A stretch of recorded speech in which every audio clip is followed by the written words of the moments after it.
รู้เรื่องในตอนนี้เขาบอกว่าคอมมิวนิสต์อ่อนแอแล้วเขาก็บ่ย่านคอมมิวนิสต์เขาก็กินหัวคอมมิวนิสต์ตอนนี้นะประเทศไทยเขาอยู่ได้แล้วเขาบ่ย่านคอมมิวนิสต์เขาถือว่าคอมมิวนิสต์อ่อนแอกว่าเขาปัจจุบันนี้ได้เขาบ่ย่านได้เขาใส่คอมมิวนิสต์ได้บาดนี้ได้ไทยนี่ประเทศไทยนี่ได้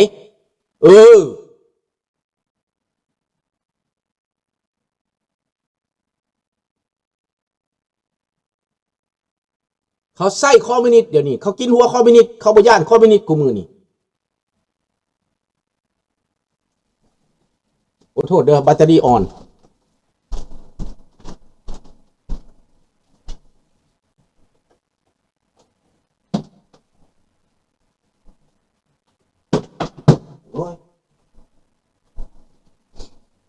แบตเตอรี่มันลดโทษเด้อดังนั้นพี่น้องข้าพเจ้าเปรียบเทียบไปเห็นสองชาติที่กำลังลุ่มเล่าประเทศลาวอยู่ทุกวันนี้ไทยก็ลุ่มเล่าด้านเศรษฐกิจการเมืองสังคมวัฒนธรรมประเพณีกำลังกลืนกันอยู่ส่วนเวียดนามนั่นก็กินทางการเมืองกินทางเศรษฐกิจกินทางภายในและการครอบครองสองอย่างนี่แหละสำคัญกับความอยู่รอดของลาวจะอยู่แบบใดถ้าอยู่ในระบอบการปกครองของพวกนี้บ่รอดพี่น้องบ่รอดเขาเทคโอเวอร์อยู่ดีด้านเศรษฐกิจถึงเทคโอเวอร์เบิดเพราะว่ามันมีปออนไลน์ดิมันมีปออนไลน์ดิปอในลาวนั่นนะบักทองลุ้นต้องได้มาเอาปออยู่เมืองไทยได้เขายกย่อปอปั้นน่ะมันเป็นปอดิมันบ้าปอบ้าปริญญามันนั่นแหละเขาให้ปริญญาเกียรติมศักดิ์ป้าโตมันสิตายเขามันสักดักว่ามันเป็นผู้สำคัญในโลกนี้ที่จริงแล้วสมมาตัวหนึ่งบักทองลุ้นสมมาตัวหนึ่งใส่ความเป็นคนใส่ความเป็นมนุษย์ใส่ความดีความงามใส่ความถูกต้องใส่ความยุติธรรมนี่บักทองลุ้นสมมาตัวหนึ่งบ่มีคุณงามความดีต่อแผ่นดินเลยบ่มีเพราะว่าหลังจากรวมลาวได้สันติภาพแล้วนะมันฆ่าคนมาตลอดมันเป็นฆาตกรหน้าเนื้อใจเสือหน้าอำมหิตของมัน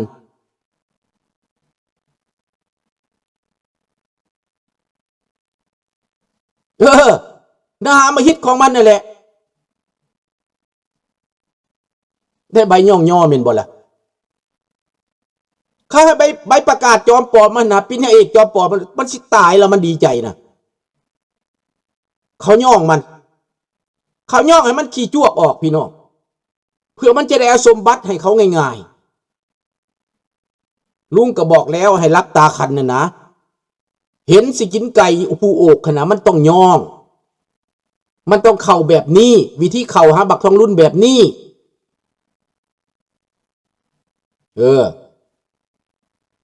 ปริญญาก็คือศักดิ์ศรีคือปริญญาไม่ได้เรียนเพียงยกย่องแม่แล้วเขาก็ยกย่องขึ้นมาก็คือลุงว่าวแหละประยุน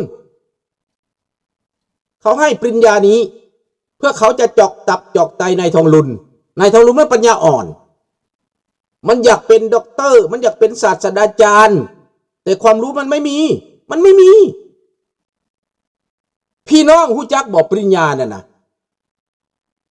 คนที่มีบริเฮียนมีปริญญาก็มีได้มีสติปัญญามีความคิดมีอุดมการณ์มีสติพลิกไวดีน่ะมันห่างไกลกันหลายสั้นแต่บักทองรุ่นเป็นหุ่นเซิร์แก้วหยกมันขึ้นลักเชียหยกมันขึ้นประเทศไทยย่องมันขึ้นเพื่อให้มันเอาสมบัติให้เขานี่ไปเอาสมบัติให้เขามันบ่แม่นคนดีใดๆทั้งสิ้นเขาห้องว่าย่องใส่ย่องกินยุยงปุกปั่นยั่วเอาเสี่ยงเมียงยั่วเอาสมบัติใบย่องย่อด็อกเตอร์ปริญญาของบักทองรุ่นเกิดอ้าว รู้จักบอกข้าพเจ้าจะบอกว่า ผู้ใดไปบอกให้สร้างเขื่อนหลายๆเห็นนะเขาต้องการไฟฟ้าเขาก็บอกให้มันสร้างเขื่อนให้มันสร้างเขื่อนนั่นหงสาถ่านหินปกหัวงามคนลาวปอดมึงสิปอดดำปอดแห้งเรื่องของมึงแต่สร้างประเทศไทยบ่ได้ต้องไปสร้างประเทศลาวไฟฟ้าถ่านหินนะประเทศไทยบ่ให้สร้างแล้วไฟฟ้าเขื่อนประเทศไทยก็บ่ให้สร้างเพราะมันน้ำสิท่วมน้ำสิแล้งให้ไปสร้างอยู่ประเทศลาวอันใดบ่ดีเอาไปเฮ็ดอยู่ลาวเบิดประเทศลาวเป็นบ่อนทดลองเขานายทุนคือพวกไฟฟ้าของเขาไฟฟ้าการสร้างเขาไปคุมเบิดประเทศลาวเด็กน้อยที่ไปอยู่หันข้าพเจ้าก็ฮู้มันอยู่แต่บ้านข้าพเจ้ามันไปมันก็ไปเกี่ยวกับเรื่องไฟฟ้านี่แล้วมันไปรับใช้เขามันกินเงินเดือนเขา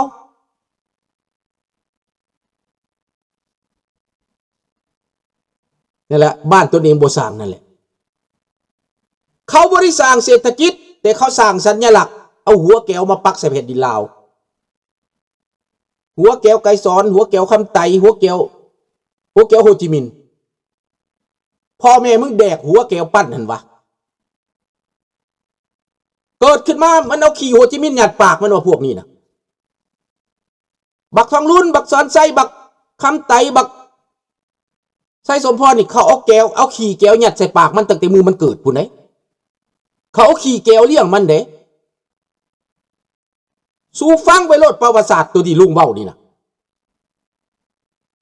ให้สู้ฟังไปโลดประวัติศาสตร์อันเลวร้ายอันนี้นะพวกเกิดขึ้นมาในปัจจุบันนี้เขาขี้แก้วยัดปากมันให้มันพูดไม่ได้เกิดขึ้นมาเขาขี้แก้วยัดปากเลยพูดไม่ได้ปิดปากไว้พอนี่แหละสู้ปิดปากไว้นี่แหละพี่น้องข้าพเจ้าก็บ่ฮู้จักว่ามือใดยามใดอ้ายนี่บ่รู้จักว่าแก้วคืออะไรบาดนี้มันพูดภาษาอะไรไม่รู้จักว่ายวนน่ะสิมึงรู้จักเวียดนามไหมยวนน่ะมันรู้จักไหม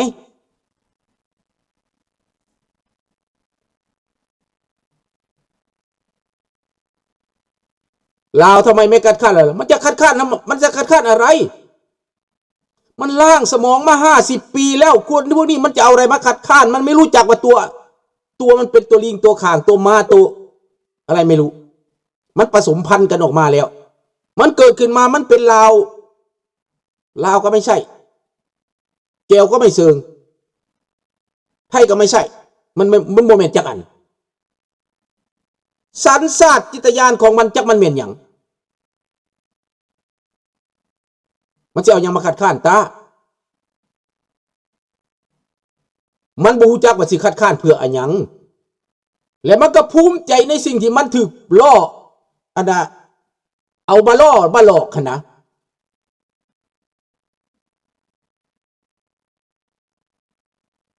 เห็นบ่ล่ะพี่น้อง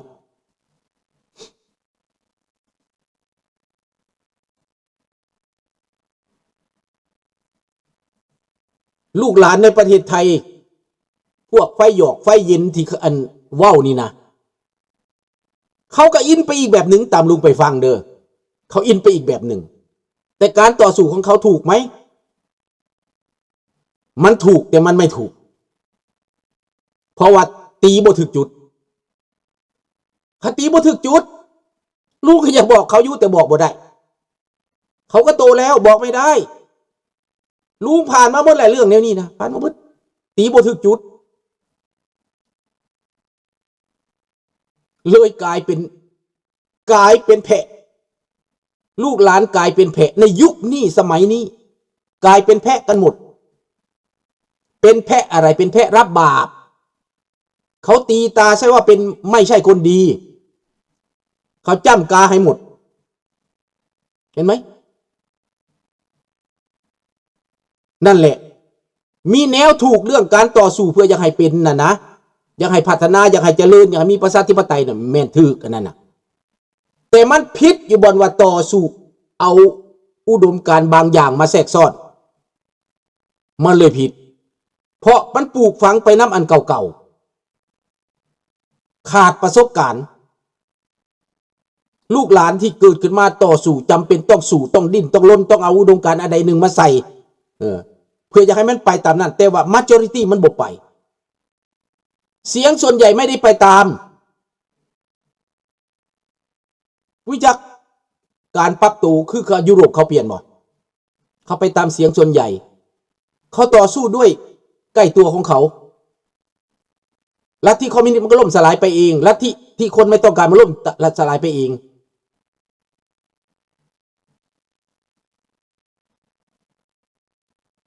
เห็นบ่ล่ะลิงน้อยกับลูกคอมมิวนิสต์นั่นแหละแต่ก่อนมันก็เถียงลุงแต่ก่อนลุงว่าเถียงลุงได้ลิงน้อยแต่ก่อนจนมันฟังคักๆแล้วโอ้ลุงผ่านมาทุกระบอบคอมมิวนิสต์ก็ได้เห็นมืดอยู่น้ำคอมมิวนิสต์5 ปี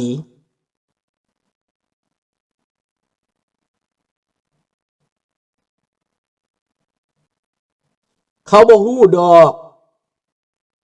เพราะว่าเขาเมาลิ้นเมากินเด็กคู่มือนี่มันบ่ฮู้กันยังวะกะลุงเว้าเมื่อกี้นี่เด้นายทหารคนนั้นนะได้ลูก3 คนแต่นายทหารคนนั้นน่ะมีคู่รักก่อนแล้วไปรบแล้วพอดีคิดว่าตายในสงครามแฟนตายในสงครามในสนามรบแต่ที่จริงแล้วไม่ได้ตายคือบังเกอร์ทับและหายใจบ่ออกและสลบอยู่ในหันเขาปะไว้อยู่หันหลายมื้อหลายวันคืนฟื้นขึ้นมาได้มีคนเก็บไปเลี้ยงแล้วก็เป็นบ้าบ่จื้อว่าตัวเองเป็นไผเพราะมันกระทบกระเทือนทางสมองเลยจำไม่ได้ตอนแก่ตัวมามันจะอะไรเกิดขึ้นมาแล้วมาฟื้นสติได้รู้จักแต่ว่าสื่อแฟนว่าห้องสื่อแฟนขึ้นมาตลอดมือหนึ่งละเขาเลยจื้อได้มีคนจื้อได้มีคนรุ่นเดียวกันจื้อเลยไปบอกให้เรารู้จักว่าแฟนเรายังไม่ได้ตายเห็นบ่แต่ทุนี่ได้ลูก3 คนแล้วนะลูกบ่ย่อมเข้าใจกับแบบเดียวกันนี่แหละลุงมาเบิ่งแล้วมันเปรียบเทียบคือกันลูกตอนนี้ลูกลาวเกิดมาเดี๋ยวนี้นะบ่เข้าใจจะบ่เข้าใจพ่อบ่จะเข้าใจแม่บ่เข้าใจป้าใจลุงเลยมันคือว่ามันถึกโลดมันคือว่ามันเกิดได้กระบอกไม้เด้เกิดขึ้นมันได้กระบอกไม้เด็กน้อยคู่มือบ่ได้เกิดในบนช่องคลอดของแม่มันนะมันได้เกิดนะมันเกิดในกระบอกไม้มันเป็นตัวโรโบ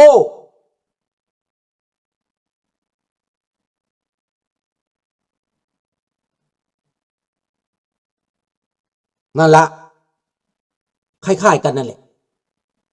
คนรุ่นใหม่ไม่ได้เรียนรู้จากอดีตเขาเบิ่งแค่ปัจจุบันและผลประโยชน์เขาไม่ได้เรียนรู้จากอดีตลุงนี่ปักจมอยู่กับอดีตเขาอะไอ้ลุงสุนทราเจ้าปักจมอยู่กับอดีตเปลี่ยนซะเถอะเขาอะ50 ปีมาแล้ว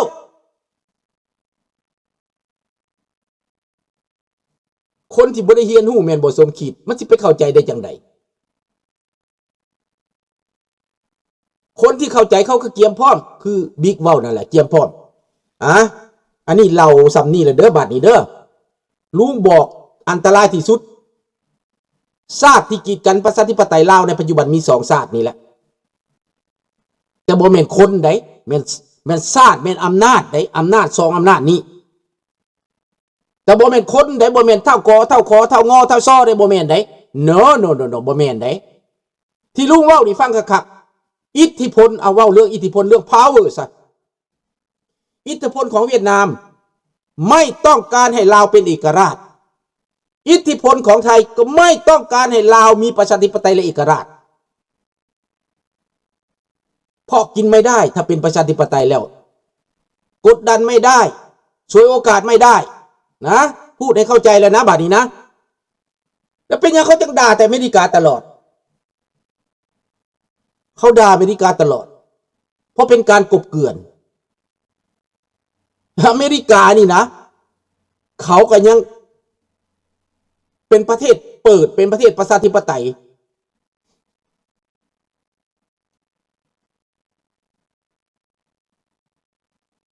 มันต้องบาลานซ์จะเอาอะไรมาบาลานซ์